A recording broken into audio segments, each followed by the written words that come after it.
Hi, my name is Al Green. Not that one, but the struggling guy who was in the music industry for years trying to sell talent and songs to agents. The agents befriended me and taught me techniques that I want to pass on to you through my program, which is called You Can Talk, You Can Sell. Anyone who has ever taken this program has excelled in selling and either risen to the top of their company, their team, or the top of their field. It's called You Can Talk, You Can Sell, and you can get it right here.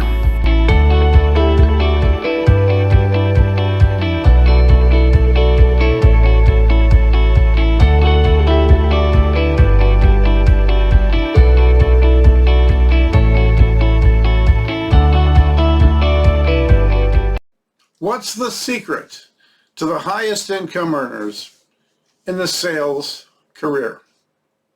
What is their secret? What's the difference between them and you? When you are selling, are you struggling? Now, if you're brand new, this also applies to you, because if you're new at selling, there are some valuable things you can do so you can be one of those top people that you envy.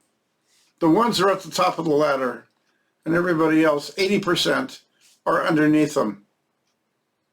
So here's a question for you. Any veteran of any business is a hard worker. Anybody you've ever met or will meet who's a billionaire, I don't care exactly what the market is, what they're doing. They're hardworking people. They get out there early, they get out the same time every day, and they move and they work and they work, and you'll find them working till midnight if they have to, or if they want to. And you get like in a zone, and you want to stay in that zone. You want to keep it so that you are the person who's going to achieve. But the most common reason that most people are lackluster in sales is lack of preparation.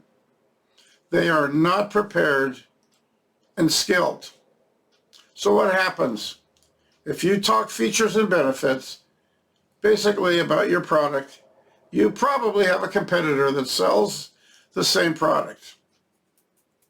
Don't waste your time setting up your customer to go with your competitor, because when you do that, he's walking in, taking over where you left off, and closing the customer with his little tidbits of information to make the customer feel that he's better. It's very easy to criticize the greatest thing in the world. You can take the greatest thing in the world. You have people that criticize other people because they make more money. Now that's ridiculous. It's like when people win the lottery and other people are jealous, so they hate them for it.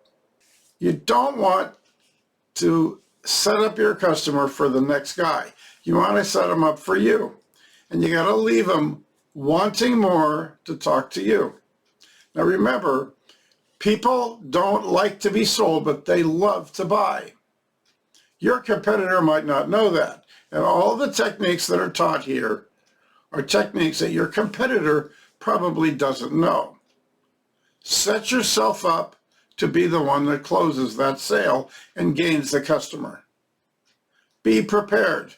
Do your research about your company, because there's never too much information that you could know about your company and your product. Because remember, when you know your product inside and out, you come across with confidence. Any question you're asked, you can answer. It's no big deal. When you are preparing yourself to visit a customer, remember that the more you know about the customer and the company they work for and what they do, the more you can apply to what their needs are. Because part of the finesse of the salesperson is to help the customer uncover their hidden needs. They have needs, otherwise they wouldn't be talking to you. If you show up at their door and you start talking, you might be opening them up to thinking about things they never thought about. Especially in today's market of technology, there are so many things, and you have competitors everywhere. Why should I buy from you if I could buy online? Questions like that are going to come up. You're going to provide service after sale. You're going to provide personal contact and be a proponent for your customer. So don't worry about those kinds of things. Just remember, you need to be the person who is going to grab that sale, not your competitor. Let's talk a minute about call reluctance. When people are experience what we used to call the 100-pound telephone syndrome. You know you can call your customer, you go to make that call and you stop because you're in your own head and you're putting up your own doubts. Oh, he's not going to want to talk to me. It's just lunchtime. It's after lunch. It's a holiday tomorrow. It's Friday afternoon at 4 o'clock. And yet, these successful salespeople get over that because they know it's only in their own head. That goes the same if you're going door to door. Oh, they're not going to want to talk to me. Well, that's one of those things that people work through. The hardest working people are learners because learners are earners. You cannot learn too much information. When you're in that call, your expertise is valuable for your own confidence because if you know everything there is you can about your product and somebody throws you a curve, you'll be able to answer that because it's not a curve for you. You know your product, so you answer immediately with the correct answer and you come across as being confident. It might help if you just simply set yourself a goal and reach towards that goal. If you just say, okay, today I'm going to talk to, pick a number, 10 people, whatever is the average that you need to work to get the sales in that exceed your quota. Can you make one more sale today? You can do it. It's not that hard to do. It's all about what you got in here. Don't close yourself off. Don't close yourself off. Be prepared because technically you're self-employed in your own business. You have a company that you're representing, but you're working for yourself and you have to take care of yourself. And by doing that, you'll take care of the company. When you take care of your customer, you're taking care of yourself too, because that's your job, is making sure that the people that you are assigned to or you assign yourself to are taken care of. You give people what they want, and then the world will give you what you want. Success in sales is nothing more than being mentally prepared. When you're mentally prepared, you're emotionally prepared. You don't experience the 100-pound telephone because it's only the telephone. What's the worst that can happen? They don't want to talk to you. Okay, find another way to do it. Can you visit them in person? Can you say, I don't need to talk right now, Mr. Jones. I just need to make an appointment. I need 15 minutes of your time. Do you have that available anytime? There's techniques for that too. You have people that say, I don't have time for a salesman. I don't have time for this. There's ways around that. Do you have time to save your company money? Is it worth 15 minutes if you're saving your budget so that you don't have to overspend? There's lots of ways to come back. You can research this on the internet. With the technology today, there's hundreds and hundreds of questions and thousands of answers. Now, why am I so serious about this? Because I've been through it, and I was struggling too. Everybody does. But the guys that work through it and keep going, that become the veterans, that experience adds up. And they are the guys that work the hardest because in sales, again, repeat, who makes the most money? Who works the hardest? The people who work the hardest are the people that make the most money.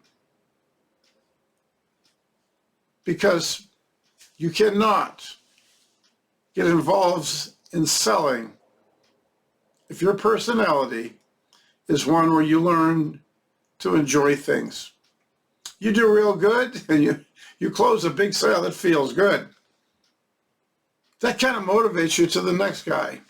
It really does. It makes such a difference. People don't have to be these stiff people that walk in, features and benefits. Okay, we all know about that. Save that for when you're closing the sale. When you're closing the sale, what you're doing is you're asking leading questions like, can we move along with this? I got a couple things I want to throw in at you. This is part of opening the door to the close. You learn every technique you can. There's a million techniques on closing. Technique I learned years ago was asking the customer, listen, when we do this, how would you like to proceed? Can I give you an agreement to sign? And they'll say something like, well, could you just send me an invoice? Okay, can I get a purchase order number? And they'll say, no, we can do it verbally. Great, so I'll put it down as a verbal per, and then I'll put in the person's name.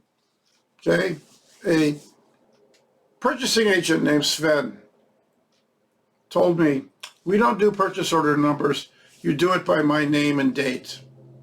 Okay, so I'll just put in a purchase order under XYZ Company, Sven on March 14th, whatever the year might be.